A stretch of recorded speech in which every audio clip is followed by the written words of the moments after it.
भगवते वासुदेवाय। श्री गणेशाय नमः। श्री सरस्वत्यै नमः।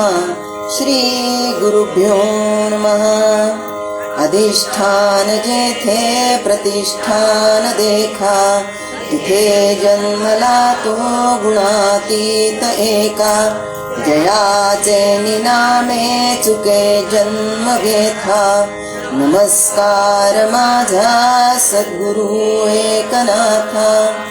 महायोग पीठे तटे भीमरभ्यां, वरं पुंडरीकाय दातुं मुनीन्द्रे। समागत्य तिष्ठत्यमानन्दकन्दं, परब्रह्मलिङ्गं भजे पाण्डुरङ्गम्। वसुदेवं सुतं देवं कंसचाणूरमर्दनं, देवकी परमानन्दं कृष्णं वन्दे जगद्गुरुम्। यं ब्रह्मा वरुणेन्द्र रुद्रमरुतस्तुन्वन्ति दिव्यैस्तवे, वेदैः साङ्गपदक्रमोपनिषदे गायन्ति यं सामगाः। ध्यानावस्थिततद्गतेन मनसा पश्यन्ति यं योगिनो, यस्यान्तं न विदुः सुरगणा, देवाय तस्मै नमः।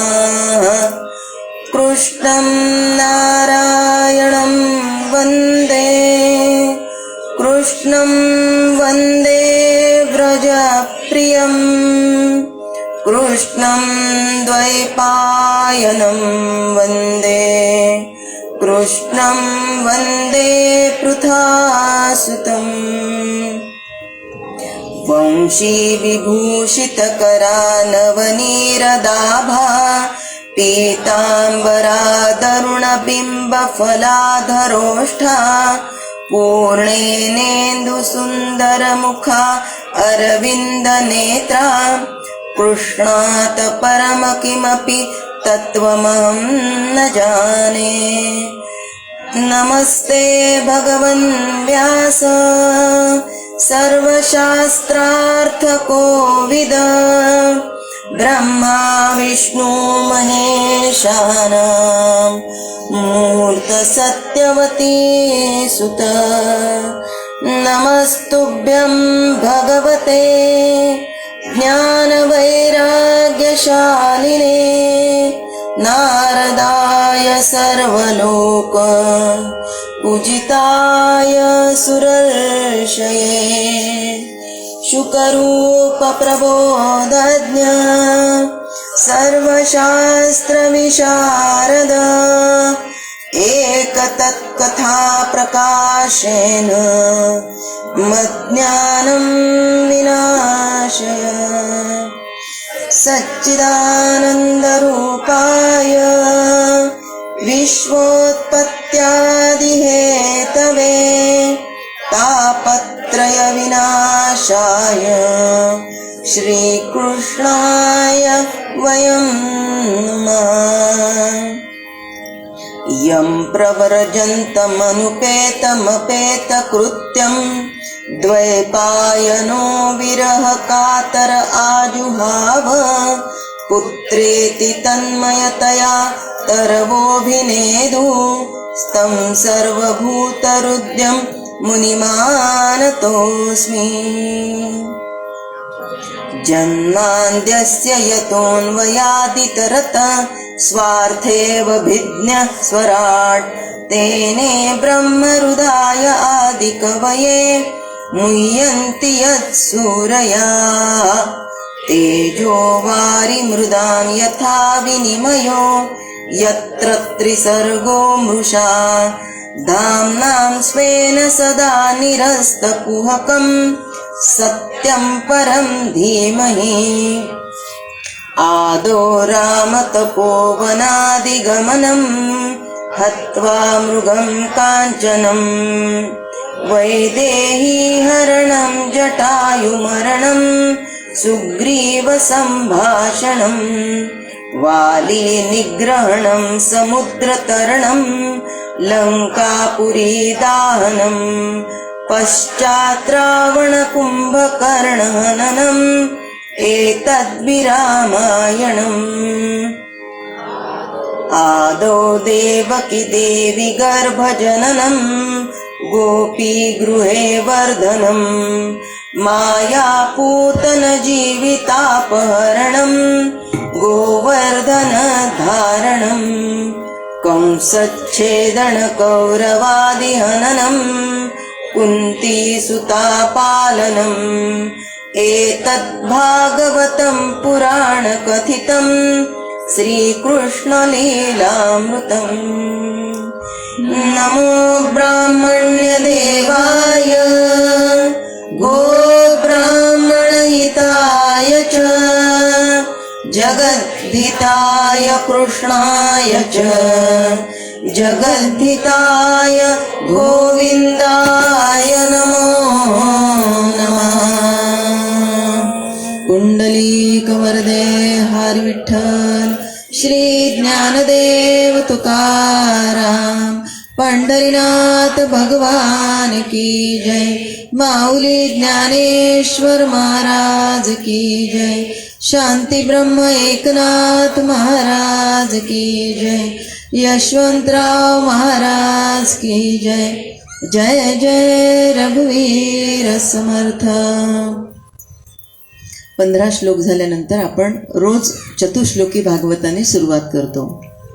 का चतुश्लोकी भागवताने करायची? हे चतुश्लोकी भागवत कुणी कुणाला सांगितलं आणि आपण कोणती गोष्ट कुणी कुणाला सांगितली याच्यानंतर आपल्याला त्याची ग्रॅव्हिटी लक्षात येते, याच्यानंतर आम्हाला त्याचं महत्त्व लक्षात येतं, त्याच्यातला प्रभाव लक्षात येतो। मग हे चतुश्लोकी भागवत कुणी कुणाला सांगितलं? तर हे नारायणाने ब्रह्मदेवांनी देवर्षी नारदांना आणि देवर्षी नारदांनी हे चतुश्लोकी भागवत वेद व्यासांना सांगितलं। केव्हा सांगितलं? ज्यावेळेस वेद व्यासांना असंतोष निर्माण झाला होता तेव्हा। आता परत पहिल्या दिवशीच्या याला आपल्याला सुरुवात करायची आहे। का सुरुवात करायची? कारण उद्या आहे समाप्ती। समाप्तीपर्यंत आमच्या मनामध्ये हा भाव पक्का झाला पाहिजे की आम्ही चतुश्लोकी भागवताने सुरुवात का करतो आणि चतुश्लोकी भागवत नेमकं आहे काय? चतुश्लोकी भागवत हे भागवताचा आत्मा आहे। भागवताचा काय आहे? भागवताचा काय आहे? भागवताचा काय आहे? आमच्या शरीरामध्ये जर आत्मा नसेल तर आमच्या शरीराला शरीर तरी म्हणतात का? आमच्या शरीराला काय लगेच संबोधन बदलतं त्याचं। अहो, एखादी व्यक्ती असेल तर त्या व्यक्तीचं नाव सुद्धा नाही घेत, त्याला लगेच संबोधन देतात प्रेत। प्रेत म्हणजे काय आहे? तर निर्जीव आहे। ज्याच्यामध्ये जीव नाही त्याला निर्जीव म्हणतात। आणि आम्हाला खरा आत्मा कुठे आहे हे आत्मा जो आतमध्ये आहे, जो आत राहतो। कुणी कुणाचा आत्मा बघितलेला का? प्रत्येकाने प्रत्येकाचा देह बघितला पण आत्मा बघितलेला नाही आणि आत्म्याशिवाय तो त्या देहाकडे बघत सुद्धा नाही। आत्मा आहे म्हणून एकमेकांकडे बघू ना।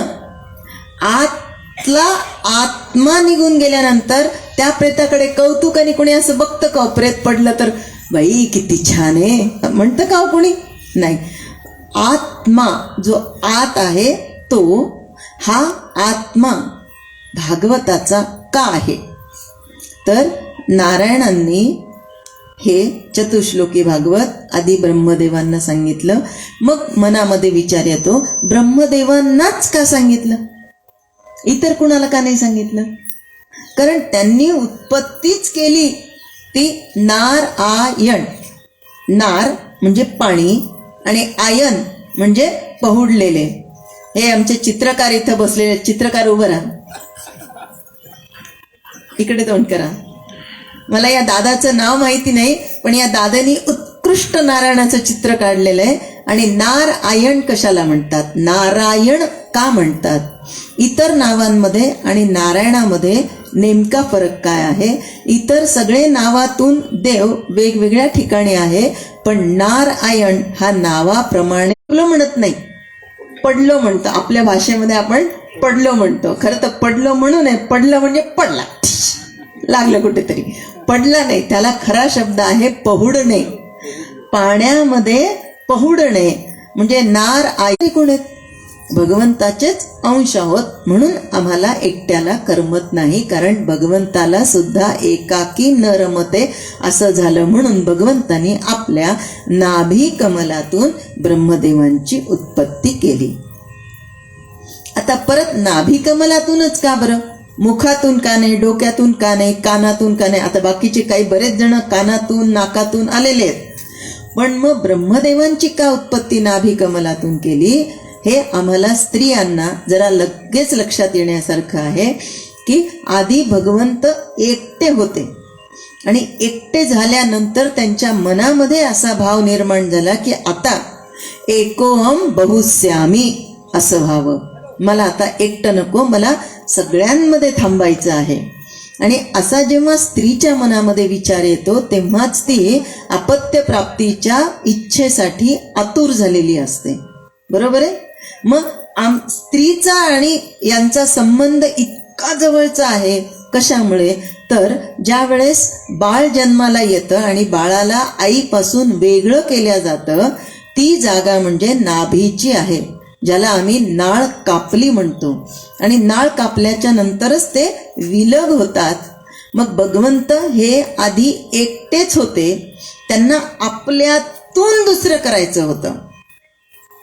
मला तो श्लोक फार आवडतो. ओम पूर्णमद पूर्णमिदम पूर्णात पूर्णमुदच्यते पूर्णस्य पूर्णमादाय पूर्णमेवावशिष्यते. ओम शांती शांती शांती. विद्यार्थ्यांना जर हा श्लोक सांगितलं तर विद्यार्थी म्हणतात कशाला आहे श्लोक, गरज काय आहे, आम्हाला काही श्लोक पाठ करायची गरज नाही, आम्हाला ई लँग्वेज आली बस झालं, हे नको आम्हाला काही.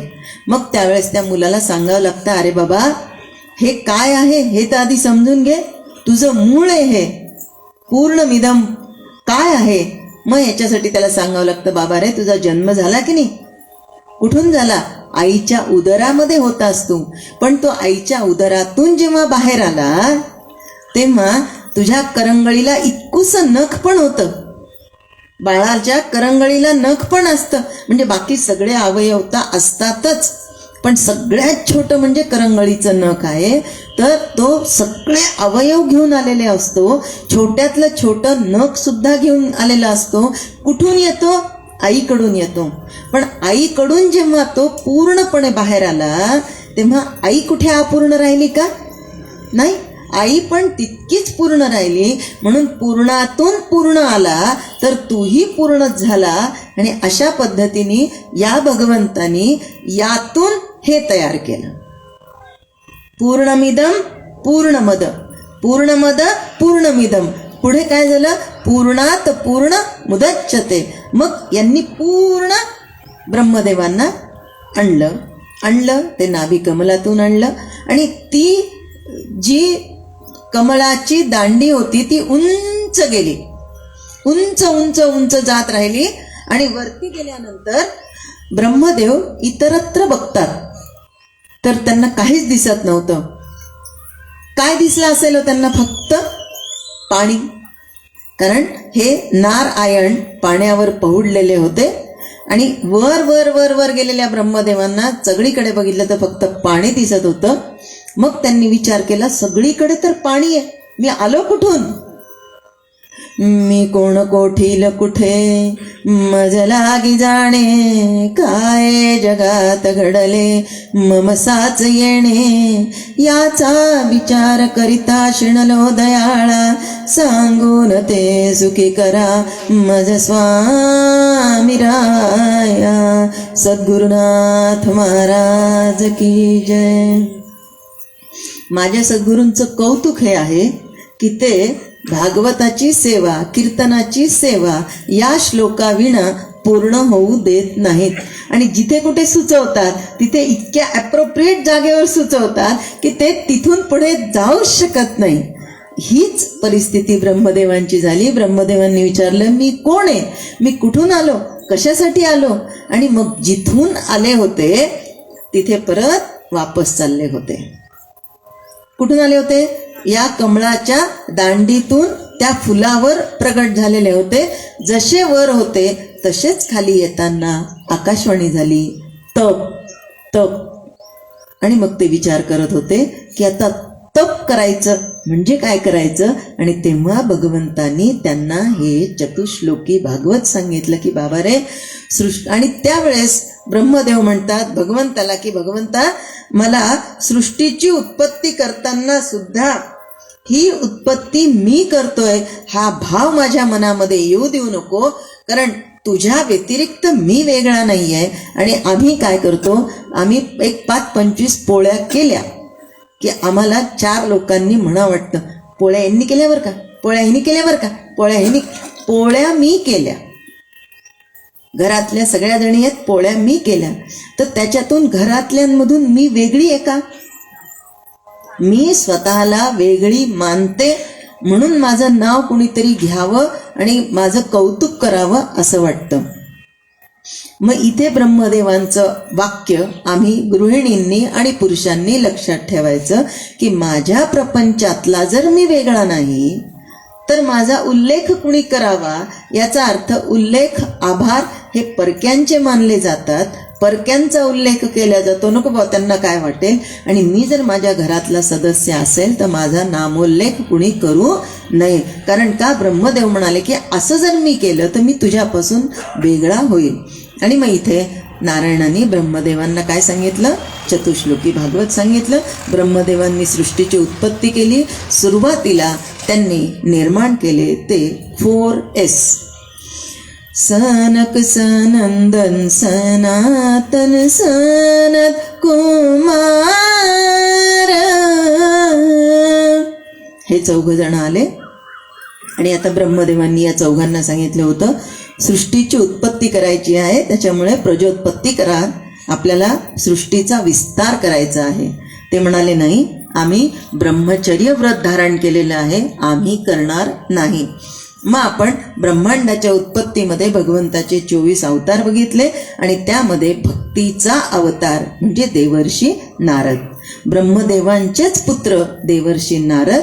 मग हे जे ब्रह्मदेवांनी नारायणांकडून चतुश्लोकी भागवत ऐकलं होतं ते देवर्षी नारदांना ऐकवलं. आणि भक्ती जो करतो त्याला श्लोकांमध्ये प्रेम असतं. स्तोत्र आणि श्लोक हे जोरात म्हणायचे असतात आणि मंत्र याचं मनन करायचं असतं. मंत्र कधी जोरात म्हणायचा नसतो आणि तो त्यातल्या त्यात गुरुमंत्र हा कधीही उघडा करायचा नसतो. भगवंतांनी संतांनी आम्हाला रामकृष्ण हरी हा उघडा मंत्र दिलेला आहे. हा उघडा मंत्र सगळ्यांनी मिळून करायचा, सामूहिक करायचा. पण गुरुमंत्र हा फक्त आत्म्याला आणि परमात्म्यालाच माहिती पाहिजे, इतर कुणालाही कळू द्यायचा नाही. आणि जर समजा कळाला तर त्याची जी शक्ती आहे ती पूर्णपणे नष्ट होते. मग हे भक्तीचे अवतार आहेत नारद, म्हणून हे स्तोत्र गात असतात. म्हणून कधीही आम्ही स्तोत्र हे मोठ्याने म्हणायचे आणि मंत्र हे मनन करायचे, मनातल्या मनात म्हणायचे.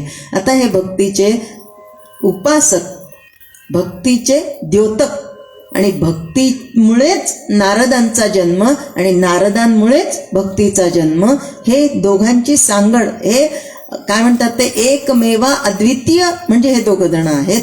भक्ती आणि नारद, नारद आणि भक्ती एकमेकांपासून वेगळे नाहीत, विजोड नाहीत, अद्वितीय आहेत ते नारद. त्यांनी हे चतुश्लोकी भागवत नंतर वेद व्यासांना सांगितलं. केव्हा सांगितलं? जेव्हा त्यांची मनस्थिती सैरभैर झाली होती, असंतोष निर्माण झाला होता तेव्हा. आणि म्हणून हे चतुश्लोकी भागवत आपण प्रत्येकाने रोज वाचायचं. नवे नवे आपल्याला जर वाचन जमत नसेल तर कुणाला तरी वाचायला लावायचं आणि आपण ऐकायचं. आमची मानसिकता ही स्थिर होण्यासाठी चतुश्लोकी भागवत हे अतिशय गुणकारी आहे. कारण हा भागवताचा काय आहे? भागवताचा काय आहे? म्हणून सुरुवातीला 3 वेळेस म्हणून घेतला गेला असेल की हा भागवताचा आत्मा आहे. आणि आत्मा संतुष्ट असेल तेव्हा देहही उत्कृष्ट असतो. आणि देह, मन, आत्मा हे सगळं जेव्हा व्यवस्थित असतं तेव्हा आमचा कार्यकारण भाव, आमची कृती, आमची वृत्ती, आमची चित्तवृत्ती, आमची मानसिकता सगळं काही यथायोग्य होतं. आणि मग आम्हाला लक्षात येतं की सच्चित आनंद रूप कोण आहे? तर मीच. सच्चिदानंद रूपाय विश्वोत्पत्त्यादि हेतवे तापत्रय विनाशाय श्रीकृष्णाय वयं नमः. हे सगळं हे अजून बोट आहेत बरं का. हे सगळं करायला कारणीभूत आम्हीच आहोत. आम्ही म्हणण्यापेक्षा मीच आहे. मी म्हणजे तुम्ही प्रत्येक मी बरं का. मी पण मी आणि तुम्ही पण प्रत्येक जण इंडिव्हिज्युअल मी प्रत्येक स्वतःचा मी. का स्वतःचा मी? आता इथे अहंकाराने मी नाहीये. समजा मला खूप इतकी भूक लागली आणि मला खूप भूक लागल्यानंतर आत्या म्हणल्या की जाऊ दे बाई ताई, तुमच्याऐवजी मीच जेवण करून घेते पोटभर. माझं पोट भरणार आहे का? किती प्रेमाने म्हणू आम्ही, बसा जेवायला, तुम्ही जेवले की आमचं पोट भरतं. आम्ही यांना फार म्हणत असतो बरं का, बाई तुम्ही जेवले ना की माझं पोटच भरतं. सगळ्यात चूक.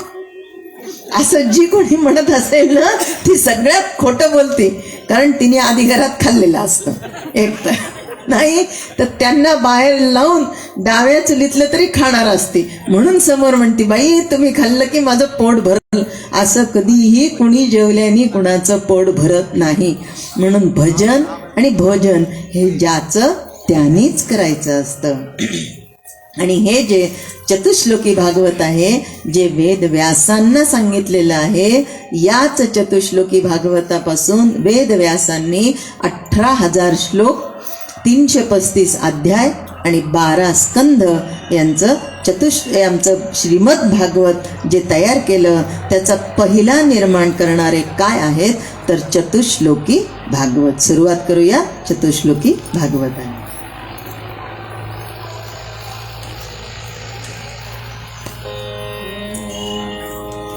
ओम नमो भगवते वासुदेवाय. हरि ओम नमो भगवते वासुदेवाय. हरि ओम नमो भगवते वासुदेवाय. श्री भगवान वाच. ज्ञानं परमगुह्यं मे यद्विज्ञान समन्वितं सरहस्यं तदंगं च गृहाण गदितं मया. यावानहं यथा भावो यद्रूप गुणकर्मकाः तथैव तत्त्वविज्ञान अस्तु मे मदनुग्रहात्. अहमेवासमेवाग्रे नान्यद् यत्सदसत्परं पश्चादहं यदेतच्च यो वशिष्येत सोऽस्म्यहम्. ऋतेऽर्थ यत् प्रतीयेत न प्रतीयेत चात्मनि तद्विद्यादात्मनो मायां यथा भासो यथा तमः. यथा महन्ति भूतानि भूतेषु चावचेष्वनु प्रविष्ठान्यप्रविष्ठानि तथा तेषु न तेष्वहम्. एतावदेव जिज्ञास्यं तत्त्वजिज्ञासुनात्मनः अन्वयव्यतिरेकाभ्यां यत्स्यात् सर्वत्र सर्वदा. एतत्मतं समातिष्ठ परमेण समाधिना. भवान् कल्पविकल्पेषु न विमुह्यन्ति कर्हिचित्. कायेन वाचा मनसेन्द्रियैर्वा बुद्ध्यात्मना वा प्रकृति स्वभावतं करोमि यद्यं सकलं परस्मै नारायणायति समर्पयामि।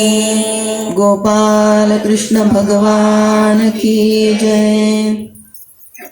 काल रास क्रीडा झाली, जीवाशिवाचं ऐक्य होत होतं. राधा अर्थात गोपिका आणि श्रीकृष्ण म्हणजे ब्रह्म हे सगळे एकत्र होते.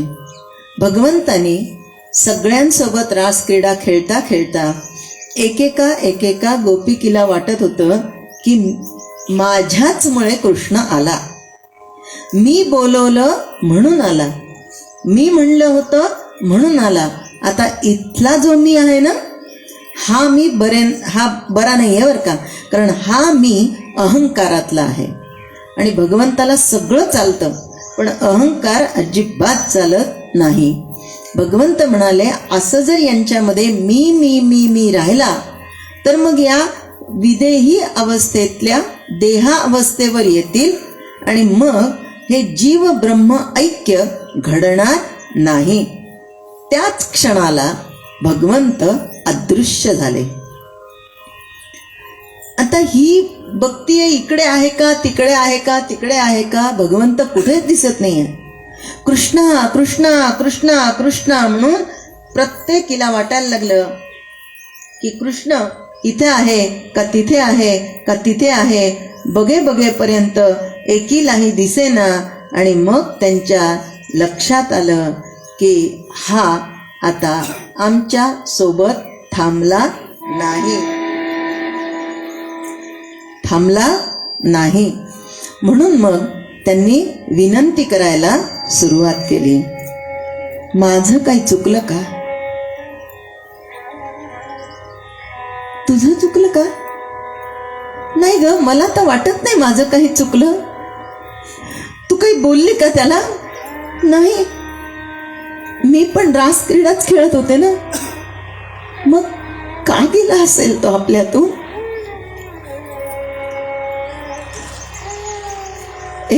एक काम करायचं का, आपण त्याची आळवणी करूया ग. त्याला लक्षात येईल त्याच्या गवळणी दुःखी आहेत आणि आपलं दुःख कान्हाला नाही तर कुणाला कळणार ग. मग गोप्य उचूहू या गोपिका म्हणतात, आर्त साद घालतात त्याला आणि अगदी परावाणीतून त्याला आवाज देतात.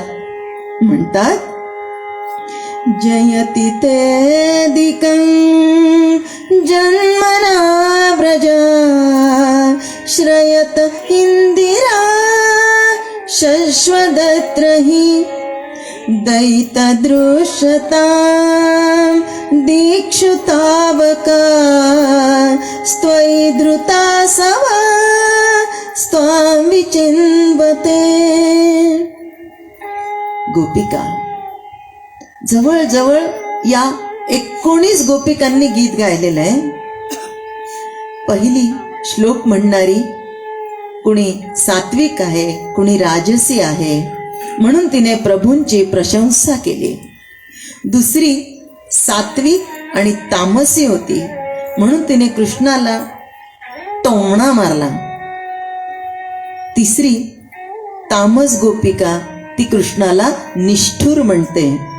चौथी श्रुती रूपा ती निर्गुण होती म्हणून ती म्हणाली आपण साक्षी आणि अंतर्यामी आहात. एक गोपिका म्हणते, शरदुदाशये साधु जात सरसी जोदर श्रीमुषादृशा सुरतनाथ ते शुल्कदासिका वरद निघ्नतो देह किं वधा. वेगवेगळ्या पद्धतीने आळवतात. अनन्य पूर्वा सात्विक गोपीनं भगवंताकडे कृपा मागितली. भगवंता मत्सर नव्हता रे, अहंकार नव्हता रे. आता मस्तकावर हात ठेवून कृपा करा अशी विनंती केली. 6वी गोपिका अर्थात 6व्या श्लोकामध्ये अनन्य पूर्वा सात्विक तामसी गोपी आपला अधिकार दाखवून धीटपणे प्रार्थना करते. तर कित्येक जणींचे कित्येक प्रकार वर्णन करावेत. गोपींचे पंचभौतिक देह तर त्यांच्या त्यांच्या घरी होते. आता हे ऐकायला वेगळं वाटेल. रात्रीच्या वेळेस त्या भगवंताच्या सानिध्यामध्ये होत्या. कोणता नवरा आपल्या बायकोला रात्री अपरात्री बाहेर पाठवेल का? नाही. कारण त्या नवऱ्याचा देहावर अधिकार असतो म्हणून तो आपल्या स्त्रीला जपतो. आता याच्यातला वेगळा अर्थ घेऊ नका. यातलं गोपिकांच्या बाबतीतलं आपल्याला जे व्यक्त करायचंय ते सांगायचंय, त्याच्यासाठी सांगतेय. मग तुम्ही म्हणाल देहावर असतो म्हणजे मनावर नसतो का? मनावर कुणी कुणाच्या अधिराज्य गाजवू शकत नाही.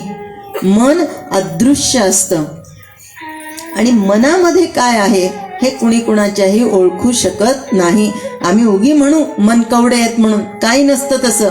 दाखवण्याचं वेगळं असतं, असण्याचं वेगळं असतं. हे प्रॅक्टिकल आहे बरं का. आणि या गोपिकांच्या मनामध्ये एका श्रीहरी कृष्णाशिवाय दुसरं काहीच नव्हतं. प्रपंचामध्ये होत्या पण पूर्णतः विरक्त होत्या, कर्तव्यदक्ष होत्या पण आसक्त नव्हत्या.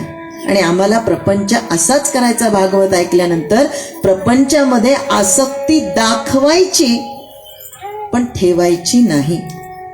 कर्तव्य फक्त करायचं, आसक्ती ठेवायची नाही. आसक्ती फक्त भगवंताच्या चरणाशी ठेवायची. आणि भागवत हे मुख्य म्हणजे भवरोगाची औषधी आहे. मग या भवरोगामध्ये सगळेच ताप येतात, आधी भौतिक, आध्यात्मिक, आधी दैविक, हे सगळे. आणि भव म्हणजे होणे. भव म्हणजे होणे. सागराचा थँग पत्ता कोणाला लागला का आतापर्यंत? नाहीच. तसं या होण्या होण्या होण्या होण्या होण्यामध्ये काही कमी झालंय का आतापर्यंत? नाही. लहान मूल जन्माला आलं की लगेच अपेक्षा, कधी एकदा चालतं की बाई, चालायला लागलं की कधी एकदा पळतं की बाई, पळायला लागलं की बस पुढचं पुढचं पुढचं आलं का पुढे हे, याच्यानंतर त्याची ही, ते सगळं सुरू होतं. विस्तार करायची गरज आहे का? नाही. याला भव सागर म्हणतात. याच्यानंतर ते, त्याच्यानंतर ते. पण जर आम्ही भागवत मनापासून ऐकू तर भवरोगाची औषधी म्हणजे भागवत आहे. आणि मुख्य रास क्रीडा भागवतामध्ये 3 प्रकारच्या आहेत. कोणत्या 3 प्रकारच्या? गोप बालकांच्या बरोबरची ती क्रीडा आहे, नंतर गायींच्या बरोबरची आहे आणि नंतर गोप युवतींच्या बरोबरची आहे. हे सगळं जे काय आहे ते केवळ एक श्रीकृष्ण आणि श्रीकृष्ण आहे. एका श्रीकृष्ण वाचून भागवतामध्ये दुसरं काही एक नाही. त्यामुळे कृष्ण नामाशी जो एक रूप झाला तो भागवतमय जगला असं म्हणायला हरकत नाही. मग कृष्ण नाम म्हणजे आम्ही काय करायचं तर भगवंताचा भजन.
हरये नमः, हरये नमः. नारायण नारायण नारायण. कंसा काय आनंदी बसलेला आहे, प्रसन्न बसलेला आहे. कस काय चाललं? काय नाही, सगळं छान.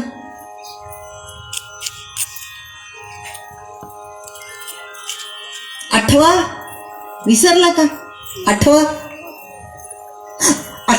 अरे हो, गोकुळात नाही का तू? आता तर खूप खूप डोक्यावरून पाणी गेलं म्हणाले. आता तर काही झाल्याच गेलं पाहिजे, पण आता करायचं काय? देवर्षी नारदांनी फक्त तिथे आणि नारायण नारायण निघून गेले. आता हा विचार करतो, करायचं तर करायचं काय? मग विचार असा मनामध्ये आला की आपण अक्रूराला गोकुळामध्ये पाठवायचं. मग अक्रूरालाच का पाठवायचं? तर आपण पहिल्यांदा पाहिलं होतं अहुकाला 2 मुलं. आणि आता त्या बाबतीत काय झालं होतं, तर उग्रसेन याची मुलगी अक्रूराला दिली होती आणि देवक याची मुलगी वसुदेवाला दिली होती. माता उग्रसेनाची मुलगी अक्रूराला दिलेली, आणि हा भगवत भक्त. मग बलराम आणि श्रीकृष्ण यांना आणण्यासाठी कंसाने अक्रूराला पाठवलं. कारण अक्रूर हा कंसाचा सख्खा मेहुणा, तर वसुदेवाचा चुलत, म्हणजे नात्यात आहे म्हणून मग आपला कुणीतरी आपल्या घरी आला त्याच्याबद्दल शंका काही येणार नाही. आता गेले. बरं, अक्रूर म्हणजे काय आहे, तर अक्रूर हे वंदन भक्तीचं द्योतक आहे. ज्या नवविधा भक्ती आहेत, श्रवणम कीर्तनम विष्णू स्मरणम पादसेवनम अर्चनम वंदनम दास्य सख्य आत्मनिवेदनम, त्यातली वंदन भक्ती जी आहे ती अक्रूराला लागू पडते. अक्रूर आता गोकुळामध्ये गेलेले. गोकुळामध्ये गेल्यानंतर पावला गणिक त्यांना श्रीकृष्ण परमात्मा दिसायला लागले. रथातून उतरले आणि नमस्कार करत करत नंद बाबांपर्यंत पोहोचले. आणि पोहोचल्यानंतर तिथे सायंकाळची वेळ झालेली. यशोदा मैया फार हुशार. आधी गूळ पाणी वगैरे सगळं दिलं. सायंकाळची वेळ होती, जेवणाची ताटं तयार केली, जेवणं झाली. यशोदा मैयाच्या डोक्यामध्ये विचार, हे कुठून आलेत? मथुरेहून. का आले असतील विचार करता करता नंद बाबांकडे फक्त मैयानी बघितलं. त्यांना तिथून लक्षात आलं की हिच्या मनामध्ये काय आहे. आणि मग त्यांनी विचारायला सुरुवात केली की आता प्रयोजन काय आहे पुढचं, आम्ही आपली पुढची सेवा काय करायची. असं नाही विचारलं का आलात तुम्ही, कधी जाणार आहे म्हणून. आम्ही आपली पुढची सेवा कशी करायची, काय करायचं, नियोजन काय आहे. त्यावेळेस अक्रूराने सांगितलं की कंसाने धनुर्याग करण्यासाठी म्हणून तुम्हाला आमंत्रित केलेलं आहे. हे ऐकल्याबरोबर यशोदा मैयाच्या काळजात धस्स झालं. तिला लक्षात आलं, हा कंस ज्या अर्थी बोलवतोय त्या अर्थी साधक काही बोलवणार नाही. कंस हा कपटी, त्याच्यामुळे त्याची प्रत्येक कृती ही वाईटच असणार. मग ती डोळ्यांनीच खुणवते की जाणं गरजेचं आहे का, जाणं गरजेचं आहे का. नंद बाबा म्हणतात, मी येतो ना. काय म्हणतात? मी येतो ना. नाही, आपण तर याच हो, पण कृष्णाला घेऊन या. मेन VIP अतिथी कोण होता तिथे? कृष्ण होता. आपण तर याच, पण कृष्णालाही घेऊन यायचं आहे. बलराम श्रीकृष्ण यांना मथुरेमध्ये पाठवायचं म्हणजे यशोदा मैयाला त्याच क्षणाला मनात कुठेतरी पाल चुकली की काहीतरी यानंतर जे घडणार आहे ते वाईटच आहे. बघता ही बातमी हळूहळू पसरत गेली. हळूहळू कशाला पसरते? माउथ पब्लिसिटी बायकांची फार फास्ट आहे. सगळीकडे झालं कृष्ण उद्या जाणार. पण आता इतक्या रात्री नंदबाबांकडे कसं जायचं? सकाळ होऊ पण दिली नाही की सगळ्या गोपिका दारामध्ये. आणि रात्री जेव्हा ही बातमी यशोदा मैयाला समजली तेव्हा यशोदा मैयाच्या डोळ्याच्या धारा थांबेना. राहून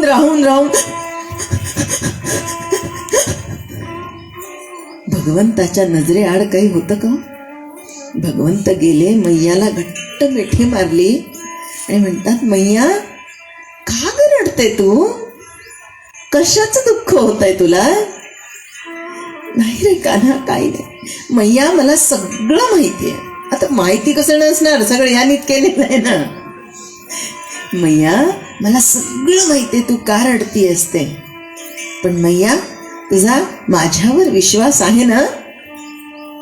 मैया तुझा तुझ्या लल्लावर विश्वास आहे का? पटकन जवळ घेतलं, कोहाळती आणि म्हणते, बला बाळा तुझ्यावर नाही तर कुणावर विश्वास रे माझा. मैया मग तू रडू नको, आधी डोळे पुस आणि काहीही वाईट घडणार नाही. मी आहे ना मैया, मग काहीही वाईट घडणार नाही. हे आपण लक्षात ठेवायला पाहिजे. जिथे प्रभू आहे तिथे काहीही वाईट घडणार नाही. सकाळ झाली, न्याहारी झाली, आता निघायचं तर मैयाला, कान्हाला आणि बलरामाला सोडवत नव्हतं. पण मायेमध्ये जर परमात्मा अडकून राहिले तर पुढचं सगळं काही होणारच नाही. मग भगवंतानी मैयाला आश्वासित केलं, मैया मी योग्य वेळेस येतो. काय सांगितलं? उद्याच येतो असं नाही सांगितलं, शब्द फार जपून वापरलेले आहेत. मी योग्य वेळेस येतो. गोपिका रडायला लागल्या आणि का जातो आणि त्या अक्रूराला म्हणतात, नेऊ नको माधवा अक्रूरा, नेऊ नको माधवा. गाणं लावलं तर खूप उशीर होईल म्हणून आपण फक्त उच्चार केला त्याचा. अक्रूराला विनंती करतात की अक्रूरा नेऊ नको रे. त्यातली एक गोपिका म्हणते, अरे तुझं नाव अक्रूर कुणी ठेवलं? तुझं नाव तर क्रूर ठेवायला पाहिजे होतं. तू आमचा आत्माच घेऊन जातो आहेस. अरे ज्याचे श्वास थांबले तो व्यक्ती जगू शकत नाही. कृष्ण म्हणजे आमचा श्वास आहे, तू त्याला नेऊ नको. पण नाही, कृष्ण म्हणाला, पृथ्वीवर राक्षस पुष्कळ आहेत, पापी खूप आहेत. सगळ्यांचा संहार करायचा आणि पृथ्वीचा भूभार कमी करायचा आहे. दुष्टांचा संहार, दैत्यांचा नाश, हेच तर माझ्या अवताराचं प्रयोजन आहे. पण हे त्या गोपिकांना त्या भाषेत कसं कळणार? कारण त्या मोहामध्ये अडकलेल्या होत्या. आणि गोकुळामध्ये प्रेमलीला करणं हे सुद्धा भगवंताच्या अवताराचं एक प्रयोजन होतं. आता ती प्रेमलीला, तो अवधी, तो कालावधी समाप्त झाला, पूर्ण झाला. आणि मग आता हे दुसरं स्वरूप सगळ्यांना कळण्यासाठी रथ चालू लागला. रथ चालत असताना काही गोपिका समोर येऊन आडव्या पडतात. आधी आमच्या अंगावरून ने आणि मग पुढे जा. चौकामध्ये या गोपिका जेव्हा थांबल्या होत्या तेव्हा भगवंत रथातून खाली उतरले, सगळ्यांची मनधरणी केली आणि ती एकटी उभी होती. हो, तिला तर शब्दच फुटत नव्हता. ती म्हणाली, ही वेळ आलीच का बरं? आणि ही वेळ येईपर्यंत माझे श्वास थांबले कसे नाहीत? ती कोण होती हो? आणि मग भगवंत उतरले. आपली जी मुरली होती ती तिच्याजवळ दिली आणि म्हणाले, राधे अगं तू काय माझ्यापेक्षा वेगळी आहेस का? आणि तू नाही ओळखायचं तर कुणी ओळखायचं सगळं? मग ती मुरली दिली. कारण भगवंताच्या ओठांना लागलेली ती मुरली, तिचा अधिकार फक्त राधेपर्यंत त्यांनी दिला. मुरली, बासरी, हिचं वैशिष्ट्य काय आहे? बासरी ही आतून पोकळ आहे आणि तिला बासरी होताना तिच्या देहावर जे जे गोल गोल गोल गोल छिद्र पाडलेले आहेत, त्यावेळेस त्या लाकडाला स्वतःला छेदून घ्यावं लागलं. तिला स्वतःला छेदून घ्यावं लागलं, आर पार पोकळ राहावं लागलं. आणि जेव्हा भगवंतानी सूर फुंकले तेव्हाच त्यातून सूर निघाले. ती स्वतः काहीही करत नव्हती. मग मन कसं पाहिजे? त्या बासरीसारखं पाहिजे, पूर्ण पोकळ पाहिजे, पूर्ण रिकाम पाहिजे. आमची पाटी पूर्ण कोरी पाहिजे.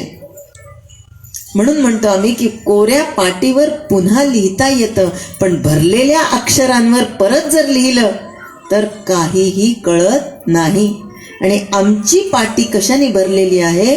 काम, क्रोध, लोभ, मोह, मद, मत्सर षड विकारांनी परिपूर्ण आहे, पोकळ नाहीये. म्हणून आतमध्ये भगवंत वास करू शकत नाहीये. आतमध्ये षड रिपू भरलेले आहेत आणि या बासरीने स्वतःला कोरून घेतलेलं आहे.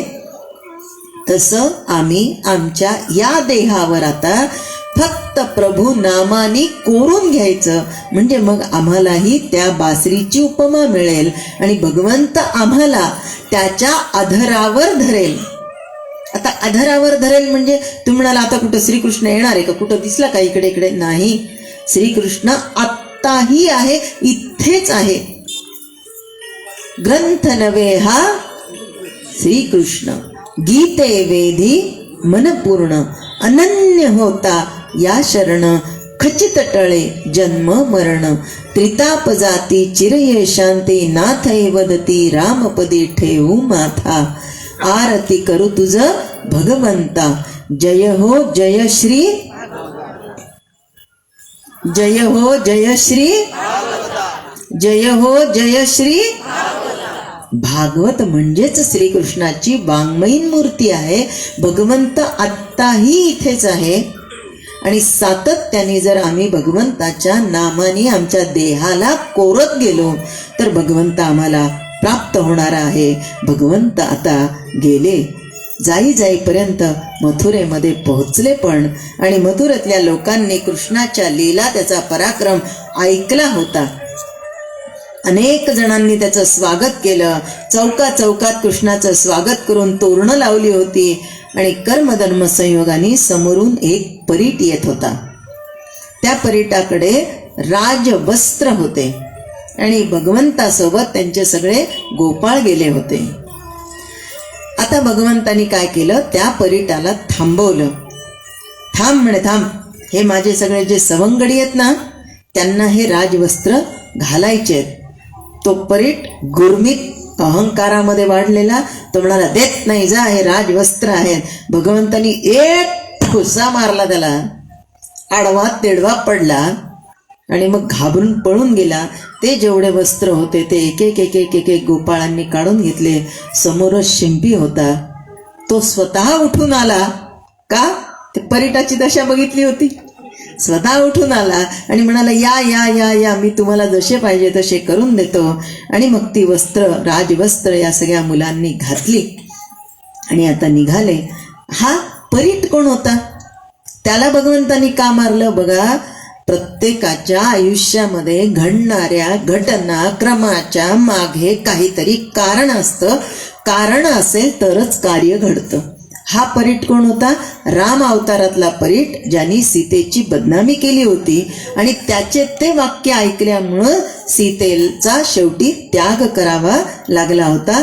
म्हणून भगवंत मनामध्ये म्हणतात की मी त्यावेळेस मर्यादा पुरुषोत्तम होतो, पण आत्ता या क्षणाला मी पुष्टी पुरुषोत्तम आहे. म्हणून त्याला ठोसे लगावले आणि मग ते सगळे राजवस्त्र मुलांनी घातले, गोपाळांनी घातले. थोडे बलराम आणि श्रीकृष्ण पुढे जाणार, तो एक कुब्जा त्यांना दिसली. कुब्जा म्हणजे 3 ठिकाणी वाकडी होती ती. आता ती अनुराग लावायला निघाली होती. कुणाला? कंसाला. ती अनुराग लावायला निघाली. तिच्या हातामध्ये चंदन वगैरे होतं, पण तिची इच्छा झाली ती म्हणजे कृष्णाला चंदन लावायची. कुबडी जरी होती तरी तिने कृष्णापर्यंत ते चंदन घेतलं आणि कृष्णाला लावायला गेली.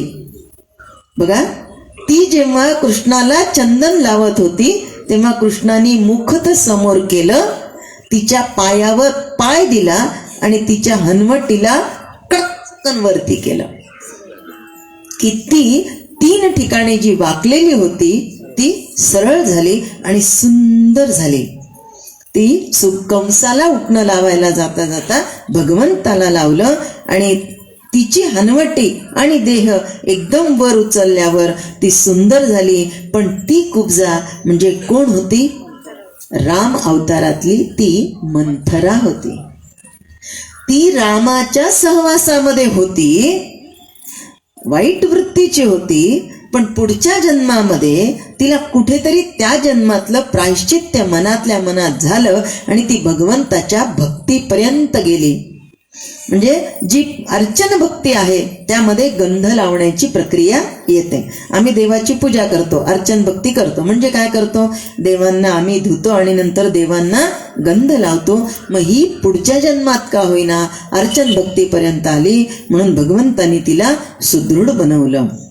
भगवंत कुणाचंही काहीही स्वतःकडे ठेवून घेत नाहीत. आणि आम्ही म्हणतो की आम्ही 108 माळा जप केल्यावर आम्हाला काहीच मिळालं नाही. सगळं मिळालेलं असतं, फक्त आम्हाला कळत नसतं.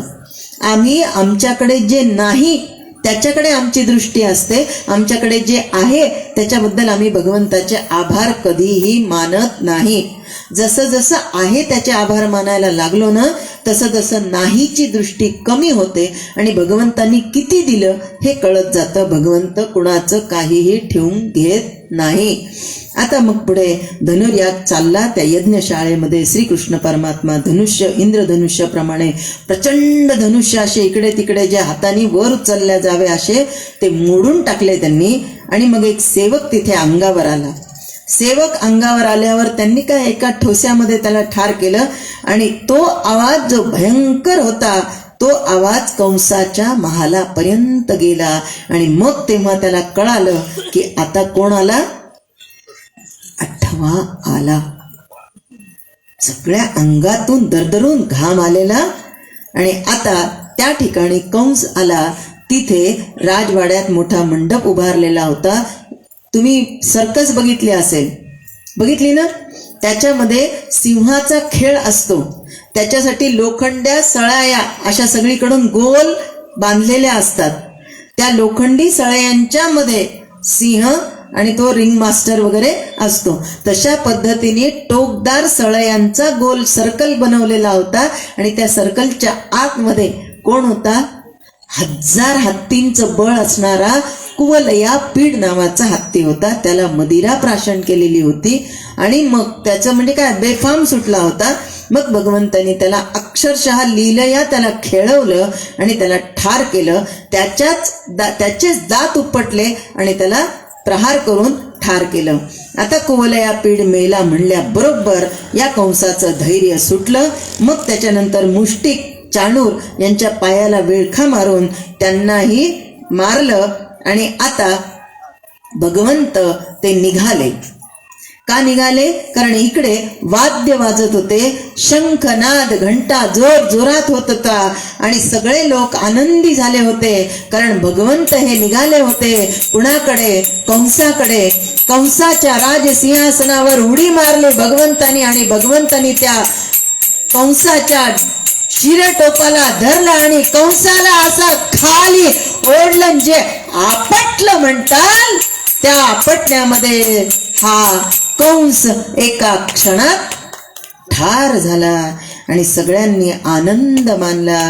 कंस गतप्राण झाला आणि कंस हा भगवंताशी एकरूप झाला. या कंसाने जरी दुष्टबुद्धीने का होईना पण भगवंताचं नाम घेतलेलं होतं, म्हणून भगवंताने त्याला आपल्यामध्ये सामावून घेतलं.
भज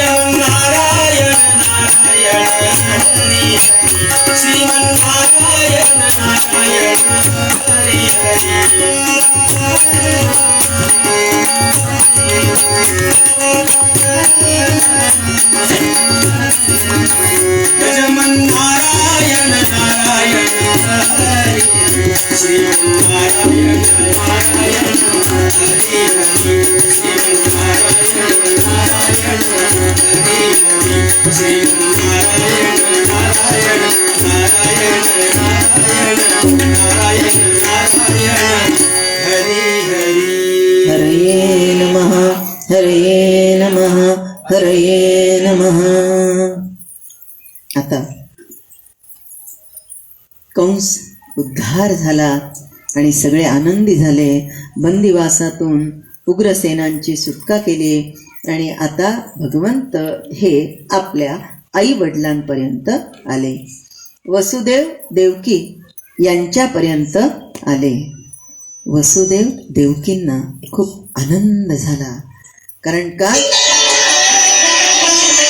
आता हे आपले अपत्य इतके मोठे झाल्यावर आपल्याला भेटीला आलेले आहेत. अर्थातच माया प्रेम जिव्हाळा ओसंडून व्हायला लागला. हे एक थोड्या क्षणापर्यंत झालं की श्रीकृष्ण परमात्मा नंद बाबांकडे वळाले. नंद बाबांकडे वळाल्यानंतर श्रीकृष्ण परमात्मा म्हणतात, बाबा बाबा आपण आणि मैयानी आम्हाला स्वतःच्या देहापेक्षा जास्त प्रेम केलेलं आहे. आपण दोघांनीही स्वतःच्या देहापेक्षा जास्त प्रेम केलं. आता मैयाला मात्र सांगा की कोणत्याही प्रकारचं दुःख करून घेऊ नको. इतक्याच वाक्यांमध्ये नंद बाबांना ही निर्वाणीची भाषा समजली. डोळ्यात टचकन पाणी आलं. पण म्हणतात ना, पुरुषांना रडता येत नाही म्हणून. पाणी जसं बाहेर येतंय त्याच क्षणाला त्याला आतमध्ये ढकलण्याची कला पुरुषांना अवगत असते. तसंच नंद बाबांनी काहीच केलं. स्वतःच्या देहापेक्षा जास्त प्रेम केलं म्हणजे काय हो? माणसाला सगळ्यात जास्त काय प्रिय आहे? स्वतःचा देह. काहीही होऊ द्या, आधी मला काही होऊ नये हा विचार करत असतो प्रत्येक माणूस. आणि हे सांगताना मला प्रत्येक वेळेस ती माकडाच्या पिल्लाची गोष्ट आठवते. सगळ्यांना माहिती असणार, माकडीण शेवटी काय करते? मग हे बरोबरच तिथे लागू पडतं की नाही? प्रत्येकाला स्वतःचा देह प्रिय असतो. पण यांनी नंदबाबा आणि यशोदा मैयाला उपमा काय दिली? तुम्ही स्वतःच्या देहापेक्षा जास्त आमच्यावर प्रेम केलं. आता कर्तव्य बदललेली आहेत. हे जे सगळं घडी विस्कटलेली आहे ना, ती आता घडी नीट करण्यामध्ये बराचसा कालावधी जाणार आहे. आम्ही आपल्याला शिरसाष्टांग नमस्कार घालतो. नंद बाबा समजून गेले काय समजायचं ते. सगळ्या बाळ गोपाळांना घेऊन निघतात. गोपाळ म्हणतात तो सगळे. म्हणजे आता कान्हा नाही येणार आमच्या सोबत आणि बलराम दादा तो पण नाही येणार. आम्ही त्याला सोडून जायचं का मग? आता आमच्याशी कधीच खेळणार नाही आता कान्हा. नंद बाबांनी सगळ्यांची समजूत घातली. नाही रे, येणार आहे तो काही कालावधी नंतर पण नक्की येणार आहे. करत करत सगळ्यांना घेऊन गेले आणि आता वेळ आली ती या श्रीकृष्ण परमात्मा आणि बलराम यांच्या शिक्षणामध्ये प्रगती करण्याची. कारण का आता ते वयामध्ये आलेले होते आणि देवकी आणि वसुदेव यांनी त्यांना आले म्हणून घरात त्यांचं अगदी लाड करत नाही बसले. त्यांना ताबडतोब पाठवलं ते गुरुकुलामध्ये. कोणत्या गुरुकुलामध्ये पाठवलं तर त्यांनी शिक्षणासाठी म्हणून संदीपनी ऋषींच्या गुरुकुलामध्ये, आश्रमामध्ये अवंतीपूर म्हणजे मध्य प्रदेशातील क्षिप्रा नदी तीरी उज्जैनला पाठवलं. तिथे गेल्यानंतर यांनी अनेक विद्या पारंगत केल्या. आता कोणी म्हणेल अनेक विद्या पारंगत करायला हे काय आधी बुद्धू होते का? यांना काही येत नव्हतं? कशाला यांनी शिकायला जायचं? अहो यांना तर हेच विद्या म्हणजे हेच, ज्ञान म्हणजे हेच, सौंदर्य म्हणजे हेच, औषधी म्हणजे हेच, सगळं काही हेच. नाही का गेले? पुढे आम्हाला म्हणजे कलियुगामध्ये येणाऱ्या प्रत्येकाला गुरूंची महती लक्षात यावी. कारण गुरु जर केला नाही तर आयुष्यामध्ये जगण्याला आणि मरण्याला दोन्हीलाही अर्थ उरत नाही. आला तसा गेला. मातीचं मडकं बनवलेलं काही दिवस टिकलं, नंतर फुटलं. त्याची दखल कुणीतरी घेतलंय का? हाय हे फुटलं दुसरं घेऊ, दुसऱ्यांबरोबर दुसरं फुटलं तिसरं घेऊ. मडक्याला जशी किंमत नाही तशी या मडक्याला काही किंमत राहणार नाही. मग तो वेगवेगळ्या योनींमध्ये जाईल. कारण ते मडकं तरी निर्जीव आहे, याच्यामध्ये वासना आहेत. आत्ता ही वासना या मरणाच्या शेवटी, तर पुढच्या मरणाच्या शेवटी आणखीन दुसरी वासना, आणि मग त्याचं चक्र सुरू राहील. पुनरपि जन्म पुनरपि मरणम करत जन्म मरण परत सुरू. मग कधी ना कधी पिशाच्याच्या योनीला जाईल आणि त्याचा त्रास सगळ्यांना होईल. असं होऊ नये म्हणून प्रत्येकाने जन्माला येऊन गुरु केलाच पाहिजे. खरं तर पात्रता म्हणलं तर माझी ही अजिबात नाही आहे. मी पण आपल्या सगळ्यांसारखी संसारिक आहे, नवरा आहे, 2 मुलं आहेत, कर्तव्य आहेत. पण हे सगळंही करत असताना केवळ 7 दिवसाच्या भागवतामध्ये मी व्रतस्थ आहे. 7 दिवसामध्ये सगळ्या नियमांना, बंधनांना सोडून फक्त परमार्थ एक परमार्थ, भगवत नाम एक भगवत नाम एवढं करण्याचा सद्गुरूंनी हा मार्ग दाखवून दिलेला आहे, अधिकार दिलेला आहे आणि इथे बसण्याची योग्यता मिळवून दिलेली आहे. त्यामुळे या 7 दिवसामध्ये गुरुमंत्र देण्याचा अधिकार आहे. मग तुम्ही म्हणाल पहिलेच दिवशी का नाही दिला? पहिल्या दिवशी दिला असता तर आम्ही घेतला असता. पहिल्या दिवशी सांगितलं असतं तर कुणीच घेतला नसता. का घेतला नसता? कारण भागवताचाच परिचय होत नाही तर भागवत करणारीचा काय परिचय होणार आहे? आणि ज्याचा परिचयच नाहीये त्याला गुरुस्थान देणं ही अवघड आहे. आत्तापर्यंत आम्ही भागवतामध्ये प्रवेश केलेला आहे आणि 5 दिवसाच्या कालावधीमध्ये आपल्याला एकमेकांबद्दलची आपुलकी, जिव्हाळा, माया, प्रेम निर्माण होतं. एक जरी व्यक्ती डोळ्यात येणारी आज दिसली नाही तर वाटतं अरे त्या नाही आल्या, नाव माहिती नाही पण लगेच लक्षात येतं. आणि तुमचंही इकडे लक्ष असतं की आज कोणता रंग आहे, यांनी काय घातलेला आहे, बरोबर? आज कशा दिसतात, आज काय सांगतात, आज कुठे चुकतात, आज काय छान बोलतात. सगळ्या गोष्टी आपल्या एकमेकींकडे का लक्ष जातं? इकडेही लक्ष जातं, इकडेही लक्ष जातं. कारण आपण इथे एका कुटुंबाचे सदस्य होतो. आम्ही भागवतमय होऊन जातो आणि जेव्हा भागवताची महती पटते तेव्हा मग आम्हाला भागवतातला गुरुमंत्र घेण्याची इच्छा निर्माण होते. आणि गुरुमंत्र घेण्यासाठी काय लागतं म्हणलं तर फक्त भाव लागतो. कारण बऱ्याच ठिकाणी असं आहे की अहो आम्ही पेढ्याचा पुडा नाही आणला, नारळ नाही आणला, आहेर नाही आणला, मग असा कसा घ्यायचा? आहेरासाठी आपला गुरुमंत्र नाही. नाम साधनेला जास्तीत जास्त लोकांनी प्रवृत्त व्हावं, समाजामध्ये भगवंताच्या या भागवताची जागृती मनामनामध्ये व्हावी म्हणून सद्गुरू एकनाथ महाराजांनी हा अधिकार प्रदान केलेला आहे. आणि त्या अधिकाराचा यथायोग्य वापर करण्याची बुद्धी आपल्यासारख्या सगळ्या श्रोत्यांकडून मिळते. कारण आपण श्रोते म्हणजे कोण आहात? सर्वसाधारण नाही आहे.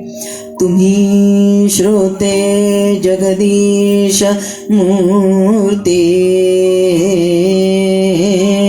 तेथे माझी वित्पत्ती केते बुद्धिहीन अल्पमते सलगे करीत असे. भागवत कथा जर छान पद्धतीने पुढे चालली असेल तर याचं श्रेय सर्वस्वी सगळ्या श्रोत्यांना.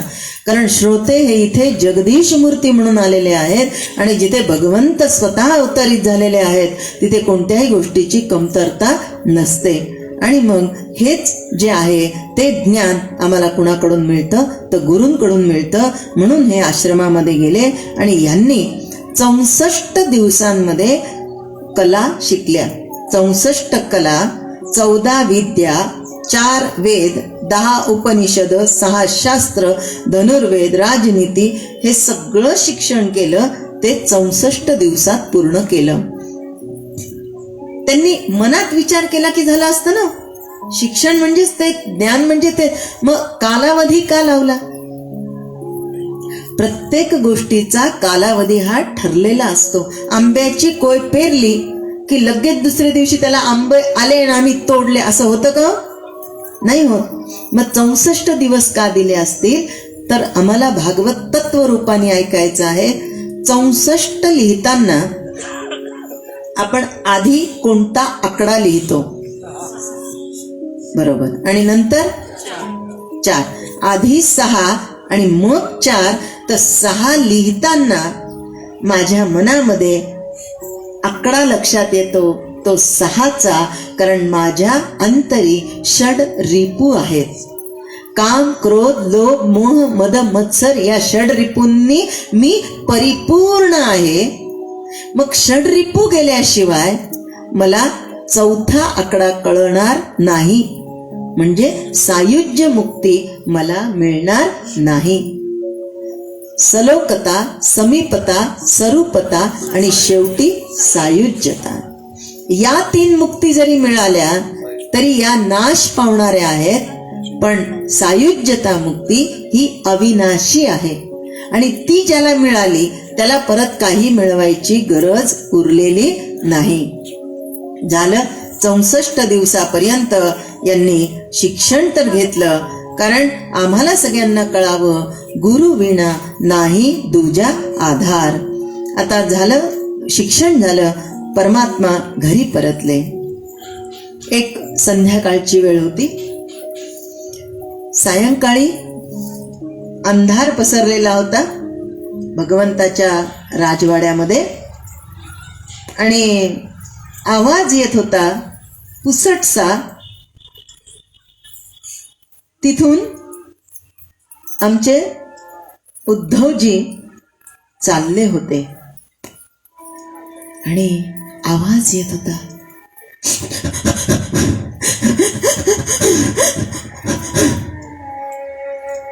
असा आवाज कृष्णाच्या महालातून आवाज येतोय. ओक्सा बोक्सी रडल्याचा आवाज येतोय. मग कृष्णाच्या महालामध्ये त्याच्या व्यतिरिक्त दुसरं कोण असणार? उद्धव गेले. आधी दिवे लावले कारण अंधार होता. दिवे लावले आणि भिंतीकडे तोंड करून श्रीकृष्ण परमात्मा ओक्सा बोक्सी रडत होते. खांद्यावर हात ठेवला आणि उद्धव म्हणतात, कृष्ण काय झालं? कोणी काही बोललं का? काही त्रास होतोय का? काय झालं काय? कृष्ण म्हणतात, उद्धवा उद्धवा खूप खूप खूप जीव व्याकुळ झालाय रे. खूप व्याकुळ झाला आणि आता खूप आठवण येतेय आणि म्हणून आज सकाळपासून माझा जीव लागत नाहीये बघ कशामध्ये. आठवण कुणाची? उद्धवा माझ्या गोपिकांची आठवण येते रे. त्या गोपिका या अशा आविर्भावामध्ये उद्धव का बोलले? कारण उद्धव हे श्रीकृष्णाचे एकनिष्ठ भक्त होते, यादवांचे एक श्रेष्ठ मंत्री होते, राजमंत्री होते आणि गुरु बृहस्पतींचे शिष्य होते, मोठ्या पदावर होते. आणि त्या गोपिका म्हणजे त्या अडाणी, अशिक्षित. पण आता कृष्णाला कसं म्हणणार? पण कृष्ण लगेच पुढे गेले आणि म्हणाले, उद्धवा एक काम होतं, करशील? उद्धवाला वाटलं आता काहीतरी मोठं काम माझ्यापर्यंत येणार आहे, कारण मी कोण आहे? मी राजमंत्री आहे, मी एकनिष्ठ भक्त आहे, मी बृहस्पतींचा शिष्य आहे, म्हणून हे 3 बोट आहेत. उद्धव म्हणाला, होस सांग कृष्णा काय काम आहे? जरा गोकुळामध्ये जाऊन माझ्या गोपिकांना भेटून येतो. मी म्हणजे इतकं हलकं काम करायला मी? आता भगवंताला म्हणेल कसा मी नाही जात? मी म्हणजे काय? काय? एकनिष्ठ भक्त, राजमंत्री, गुरु बृहस्पतींचा शिष्य, मी जाऊ तिकडे? बोलले नाही काही, निघावं तर लागलंच. निघाले. टाकडक टाकडक टाकडक टाकडक टाकडक टाकडक टाकडक टाकडक घोड्यांची धूळ रथासोबत जी उडाली, सगळ्या गोपिका आनंदून गेल्या. का हो? कोण आला वाटलं? कृष्ण आला. कृष्ण आला धावत पळत. ही तिला सांगते, ती तिला सांगते, अगं चल आला आपला, चल आला आपला. येतात तर आल्या बरोबर दिसतो तो उद्धव. मग परत असं करून बघतात की हा आलेला आहे, म्हणजे तो मागून तर येत नसेल ना. मग बोलायला लागल्या, अरे उद्धवा एकटाच आलास? हो. आमचा कान्हा कान्हा कसा येईल? त्याला मोठे मोठे काम आहेत. आता हा उद्धवाची बोलण्याची भाषा, कारण हा कोण आहे? राजमंत्री आहे, एकनिष्ठ भक्त आहे, गुरु बृहस्पतींचा शिष्य आहे, अधिकारी आहे. आणि मग यांना वाईट वाटलं. नंद बाबा सुद्धा समोर आले आणि नंद बाबांनी नमस्कार केला. का? कृष्णाकडून आलेला आहे, अतिथी देवो भव. नंद बाबांचा कंठ दाटून आला आणि तीच अवस्था यशोदेची झाली. सगळं वातावरण कृष्णमय झालेलं होतं. सर्वजण कृष्ण चिंतनातच होते. आणि सायंकाळी गोपाळ कृष्ण लीला गात गात घरी येत होते. ती अवस्था सगळ्यांची झाली होती. गोपिका हजर झाल्या आणि म्हणतात, उद्धवा अरे कृष्ण म्हणजे आमचा प्राण आहे रे. आम्ही एकही क्षण असं नाही की आम्ही त्याचं स्मरण करत नाही. इथे सगळ्या जणी सांगतात, अपि स्मरति नः कृष्णः मातरं सुहृदः सखिन गोपान व्रजम चात्मनाथम गावो वृंदावनम शिरीम गावो वृंदावनम गिरीम. ते म्हणतात, उद्धवजी हे इथलं जे गोप गोपी तरुवर पर्वत गायी वन आहे ना, हे सगळं कृष्णाला आपलं सर्वस्व मानतात. पुढचं महत्वाचं आहे, कृष्णाला कधी आमचं स्मरण होतं का रे? कृष्णाला कधी आमचं स्मरण होतं का रे?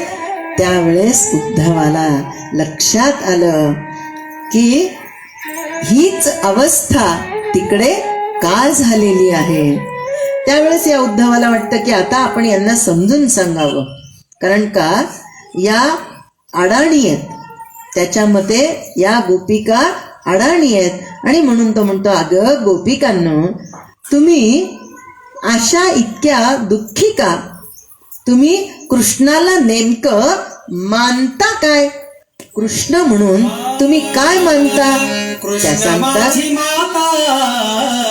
कृष्ण माझा पिता, कृष्ण माझी माता, कृष्ण माझा पिता.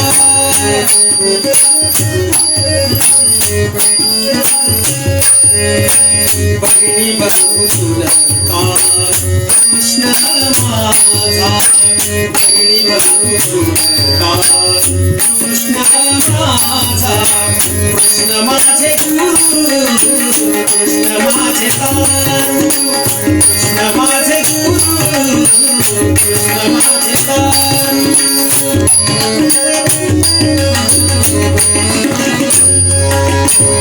तरी पहिलं वारू भवनतीचा, तरी पहिलं वारू भवनतीचा. कृष्ण माझे गुरु, कृष्ण माझे तारू, कृष्ण माझे गुरु, कृष्ण माझे तारू.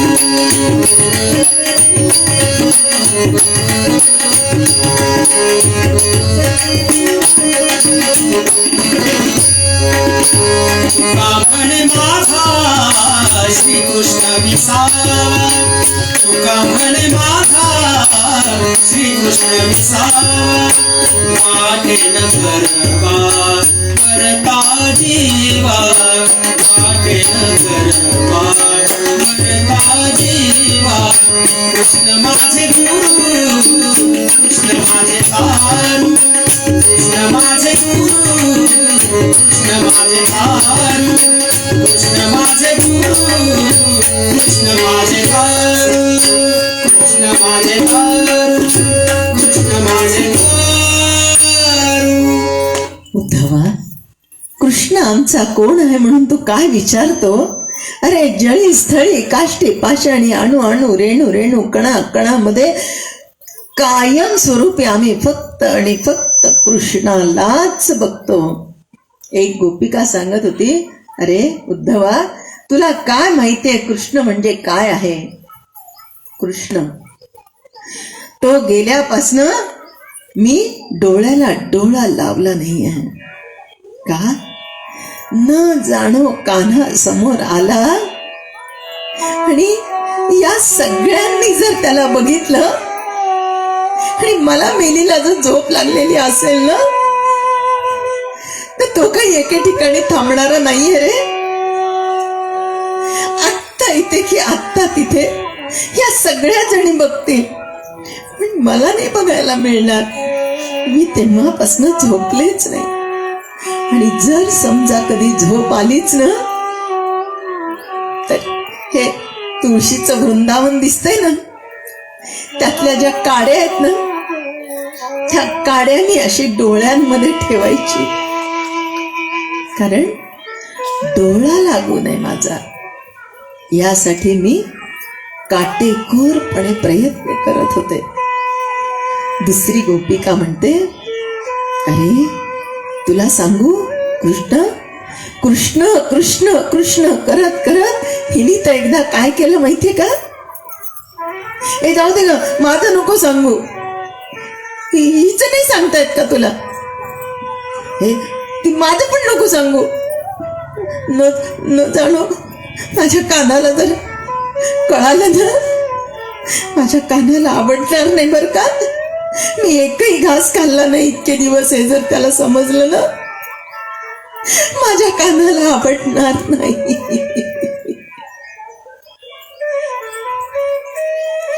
माझा काना माझ्या जवळ नाही असं सुद्धा मी मनाने सुद्धा म्हणू शकत नाही. पण उद्धवा, करू काय रे? रोज मैयाकडे येते, सगळ्या घरामध्ये चक्कर मारते आणि असं वाटतं त्या तरी कोपऱ्यात असेल, या मटक्याच्या मागे तरी लपून बसला असेल. नाही रे, रोज येते, दिसत नाही रे मला. दुसरी म्हणते, कानाला लोणी फार आवडायचं रे. माझ्याकडचा तर मटका त्याने कधीच ठेवला नाही. असं लोणी भरलं की पाडायचा. पण माहितीये, कान्हाने कधी एकट्याने लोणी नाही खाल्लं बरं का. सगळ्या सवंगड्यांना तो आधी लोणी द्यायचा. स्वतःसाठी नव्हतं, त्याला सवंगड्यांसाठी लोणी हवं होतं. एक जण म्हणते, उद्धवा इकडे ये, इकडे ये. मैयानी रे, मैयानी असं कचून बांधलं होतं ना, उखळाला बांधलं. यशोदा मैया म्हणते, जाऊ दे ग, ते कशाला सांगते. आधीच मला वाईट वाटतं, मी मेली. कुठे माझी बुद्धी शेण खायला गेली होती काय माहिती, माझ्या कानाला बांधलं. खूप मोठी चूक झाली माझ्याकडून. आता म्हणलं तरी काना दिसत सुद्धा नाही, आणि मी मेलीने उकळाला बांधलं होतं. एक एक आठवणी करता करता गोपिकांना अश्रू आवरत नव्हते. नंद बाबा एवढा विवेक त्यांचा, भगवंताच्या आठवणीमध्ये त्यांचं हृदय कासावीस झालं होतं. आता उद्धवाला वाटलं, ह्यांना आपल्याला ज्ञान देणं गरजेचं आहे. आणि उद्धव म्हणाला, गोपिकांनो, तुम्ही कृष्ण कृष्ण कृष्ण म्हणतात. अगं हे जे पंचमहाभूत आहेत ना, हे पंचमहाभूत म्हणजेच कृष्ण आहे. या सृष्टीमध्ये प्रत्येक ठिकाणी श्रीकृष्णच आहे ग. कृष्णाशिवाय कोणताही रिकामा भाग तुम्हाला दिसणार नाही. आकाश कृष्णमय, वायू कृष्णमय, जल कृष्णमय आहे. बरं गोपिकांना, तुम्हाला हे कळणार नाही, मला माहितीये तुम्हाला हे कळणार नाही. मला एक सांगा, तुम्ही सोन्याचा दागिना करता की नाही? हा, आहे की नाही सोन्याचा दागिना? मग आता मला सांगा, हा जो सोन्याचा दागिना आहे, या सोन्याच्या दागिन्याला सोनं म्हणाल का सोन्याला सोनं म्हणाल? म्हणजे उद्धवा, आम्हाला नाही समजलं. अगं गोपिकांनो, समजा तुम्ही सोनाराकडे गेलात, तुमच्या जवळचा काही एक दागिना तुम्ही सोनाराला दिला आणि म्हणालात की मला या दागिन्याच्या ऐवजी आता मला हा दागिना नकोय, मला काय कर सोनार दादा, हा दागिना घे आणि त्याच्या बदल्यात तो दागिना दे. मग तो सोनार काय करणार आहे? तो तुमचा दागिना घेणार, त्याला जाळणार, त्याचा गोळा तयार करणार, त्याचं वजन करणार आणि त्या वजना इतका दागिना जो आहे तो तुम्हाला देणार. मला सांगा, तुम्ही तुमची माळ त्याला दिली होती, ती कशाची होती? सोन्याची होती. आता तो जो गोळा तयार झाला, ती माळ जाळल्यानंतर गोळा तयार झाला, तो कशाचा आहे? सोन्याचा. मग आता माळ कुठे गेली? सोन्यात गेली, आहे की नाही? तो गोळा म्हणजे सोनं आहे. तर सोनं आणि माळ हे वेगळं आहे का? नाही, फक्त त्या गोळ्याला आकार दिला म्हणून ते सोन्याची माळ तयार झाली. तुम्ही त्याला गोल आकार दिला, ती अंगठी होईल. ज्याला तुम्ही जसा आकार द्याल त्याप्रमाणे ते तयार होईल. म्हणून मूळ जे सोनं आहे. बरं गोपिकांना, तुम्हाला सोन्याचं उदाहरण नाही देत, तुम्हाला दुसरं उदाहरण देतो, तुमच्या हृदयस्थ असणारं. ते म्हणजे कढवलेलं जे तूप असतं ना, तुम्ही घरी केलेलं तूप, त्या तुपामध्ये काय असतात? कण्या असतात. रवाळ रवाळ तूप असतं की नाही, त्यामध्ये कण्या असतात. आता ते कढवलेलं तूप जेव्हा थंडगार होतं तेव्हा त्याच्या कण्या दिसतात. पण जर समजा ते तूप एखाद्या भांड्यामध्ये काढलं आणि चुलीच्या जवळ ठेवलं, चूल पेटतीये, एक 5-25 भाकरी पोळ्या जे काय ते झाल्या आणि नंतर ते तुपाचं भांडं बाजूला केलं, मग काय दिसतं ग ते तुपामध्ये? तुम्हाला तुपामध्ये कण्या दिसतात का? त्यामुळे नाही. कुठे गेल्या? वितळून गेल्या. कुठे वितळून गेल्या? तुपातच. मग कण्या नाहीत का? आता कण्या तुपाच्याच होत्या, तुपातच विरघळल्या. जेव्हा त्याचं स्वरूप बदललं तेव्हा रूपाला आल्या, जेव्हा स्वरूप बदललं तेव्हा एकरूप झाल्या. असाच भगवान परमात्मा तुमच्या आणि माझ्या हृदयामध्ये आहे, त्याला बाहेर शोधू नका. आणि या गोपिकांची भक्ती बघता बघता ह्याला सुद्धा कुठेतरी कळवळून आलं की खरं प्रेम, जिव्हाळा, भक्ती, ओलावा नेमका काय आहे ते. आणि आता बरेच दिवसानंतर हा उद्धव गेला होता 2 दिवसासाठी, बरेच महिने तिथे राहिला आणि मग दोघांनाही ज्ञान, भक्ती, वैराग्य एकमेकांना कळालं. आणि हा जो उद्धव होता, उद्धवाकडे ज्ञान होतं, पण ते शुष्क ज्ञान होतं, कोरडं ज्ञान होतं. आणि या ज्या गोपिका होत्या यांच्याकडे भक्ती होती आणि त्या भक्तीचा ओलावा होता. मग एकमेकांना आदान प्रदान केलं गेलं. ज्ञानाला भक्तीची जोड दिली आणि भक्तीला ज्ञानाची जोड दिली. आणि मग उद्धवजी साधारण 6 महिन्याचा काहीतरी कालावधी त्याच्यामध्ये दिलेला आहे. आणि त्याच्यानंतर उद्धवजी वापस आले. आल्याबरोबर भगवंताला कडकडून आलिंगन दिलं आणि ढसढसा रडायला लागले. आणि मग तेव्हा भगवंताला लक्षात आलं, मी ज्या कार्यासाठी पाठवलं ते कार्य सक्सेस झालं, ते कार्य सफल झालं. कारण उद्धवाकडे अहंकार होता ज्ञानाचा, तो अहंकार निवळला, त्याला भक्तीची जोड मिळाली. आणि या गोपिकांच्या भक्तीला ज्ञानाची जोड मिळाली. म्हणजेच श्रीकृष्ण परमात्मा जे कोणतं कार्य करतात ते अशा पद्धतीने करतात की त्यातून प्रत्येकाला त्याचा आनंद, परिणाम आणि योग्य ते प्राप्त होणारच. हरये नमः, हरये नमः, हरये नमः.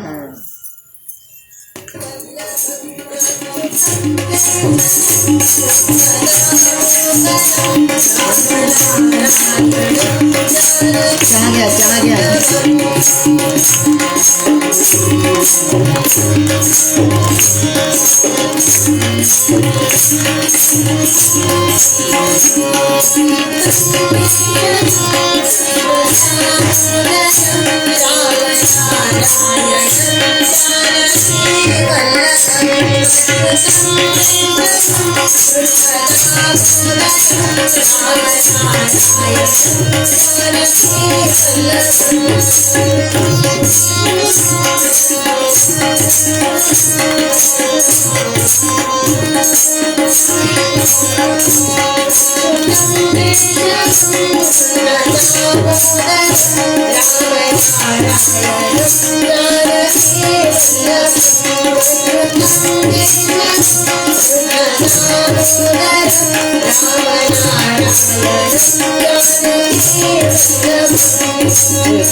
गोपाल कृष्ण भगवान की जय. तुम्ही म्हणाल आम्ही एकदाच एवढा चहा पितो तर तुम्ही लगेच तेवढा आम्हाला टाळ्या वाजवायला लावतो. तुम्ही तर थोड्या वेळाने पाणी पिता, दूध पिता, हे बरं चालतं तुम्हाला. काय झालं माहितीये का, 31 भागवत होईपर्यंत पाण्याचा एकही थेंब पिला नव्हता. ते अज्ञान की नाही बाबा भागवत करतोय, पाणी कसं प्यायचं. आणि मग स्वरयंत्राला जखमा झाल्या, मग आवाज निघत नव्हता अजिबात, कारण बोलताना गिळताना त्रास व्हायचा. मग डॉक्टरांनी सांगितलं तुम्हाला जर संकल्प पूर्ती करायची असेल तर 5-10 मिनिटांनी घसा ओला ठेवला गेला पाहिजे, तर तुम्हाला संकल्प पूर्तता करता येईल. मग आता विचार केला सगळ्यांसमोर आपण पाणी प्यायचं कसं, तर ते म्हणाले पाणी पिताना डोळे बंद करायचे. कोण बघताय आपल्याला कळतच नाही. हरये नमः, हरये नमः, हरये नमः. आता कंसाला तर सद्गती प्राप्त झाली आणि कंस मेला म्हणून त्याच्या 2 पत्नी अस्ती आणि प्राप्ती या अर्थातच विधवा झाल्या आणि आपल्या पित्याकडे आल्या, म्हणजे जरासंधाकडे आल्या. आता यादवांचा नाश करण्यासाठी जरासंधाने सैन्य जमवलं. भगवंतानी जरासंधाला ठार न करता 17 वेळेस फक्त बंदी केलं.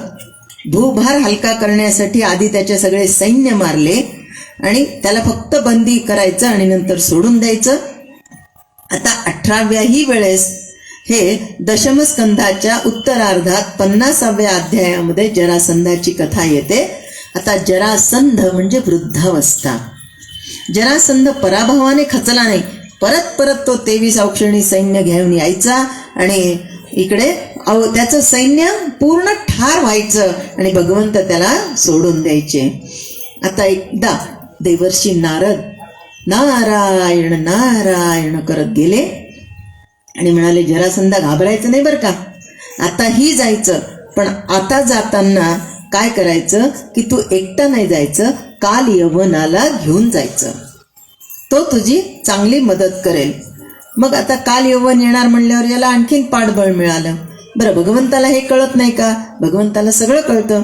मग भगवंतानी काय केलं की आपला जो भाऊ आहे बलराम त्याला सांगितलं की बाबा आता समुद्रामध्ये 12 योजने विस्तीर्ण असं खाली नगरी बांधायची आहे. कुणाला सांगितलं? विश्वकर्माला. आणि बलरामाला सांगितलं की तू आता त्या नगरीसोबत खाली जा, कारण मथुरा वर होती. मथुरेमध्ये हे सगळं आता युद्ध वगैरे आतापर्यंत झालं. आता 12 योजने खाली समुद्रातून एका रात्रीतून विश्वकर्म्यांनी ही नगरी बांधली. एका रात्रीतून. रात्री लोक झोपले होते. आता आपण कसं करतो, एकीकडे डोकं एकीकडे पाय. आता इथे जर झोपलेला आहे आणि याचं डोकं याने जर डोळे उघडले तर याच्या समोर दार आहे. हा झोपताना याच्या समोर दार आहे. आता रात्रीतून ही नगरी खाली गेली. नगरी खाली गेली तर असंच्या असंच जाईल का प्रत्येक व्यक्ती?